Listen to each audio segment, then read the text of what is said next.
finance fees, and then there is an operating lease.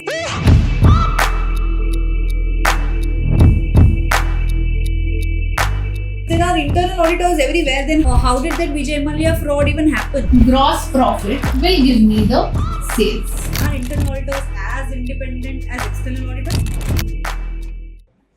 Let's now talk about delayed annuity. Now, when I say delayed perpetuity, what happens over here? The first part of the problem is still the same. That is your constant annual cash flow divided by R, which is nothing but your perpetuity factor, into discount factor of the year before. That is, the same logic is used, but it's just that here we will have to multiply it with the discount factor right before it. Why? Because this cash flow is occurring a little later and not immediately, like your advanced annuity.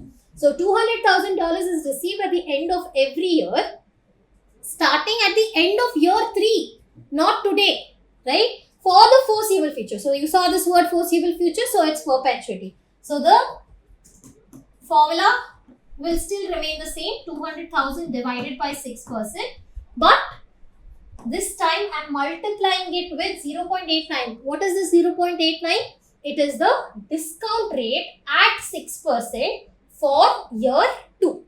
So you can check that in your table and you will still get the same answer, that is discount factor at the rate of 6% for 2 years, it is 0.890. 0.890. So while solving this, let's quickly solve it. 200,000 divided by, okay, there's no, this would be your answer if they're asking just normal perpetuity, but this is a delayed perpetuity. So that's why, because it's starting from year 3, right? So that's the reason you're multiplying it into the discount factor at 6% for second year, which is 0.89. And this would be your answer, which is 2,96,667, which is your present value. So that brings us to an end of the chapter time value of money. I'll just give you guys a quick recap what we discussed in this time value of money chapter. We understood that $1 today is greater than $1 tomorrow because of the concept of time value of money, because of so many factors like inflation, changes in interest rate, the value of money is changing over a period of time. The 100 rupees which could buy you so much 5 years ago, today it can buy you only this much, and that's inflation. And that's the reason we discussed about discounting. And opposite of discounting was compounding. So compounding calculated your future value, discounting calculated your present value. And in present value calculation, we saw discount factors, annuity factors, and perpetuity factor.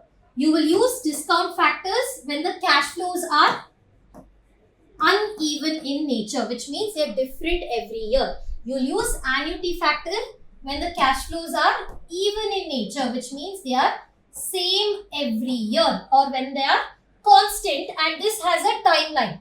And you will use perpetuity factor when the cash flows are constant and it is for a foreseeable future, which means it will go on and on. And again, we saw that in annuity factor, there was advanced annuity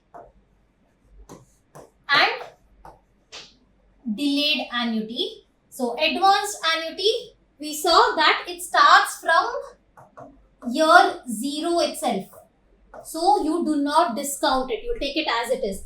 Delayed, like in our example, you remember we had the cash flow was starting from year 3, right? So, and it was for 7 years. So it would, that's the reason 0, 1, 2, 3, 4, 5, 6, 7. So what did we do? We wanted to understand that the cash flows will be from year 3 to year 7, right? It was starting from here. So what did we do? We took the annuity factor and then we deducted for these years. Why? Because the cash flows start at the end of the year. So we wanted only for this portion. That was your delayed annuity, and in perpetuity factor also we saw advanced perpetuity and delayed perpetuity.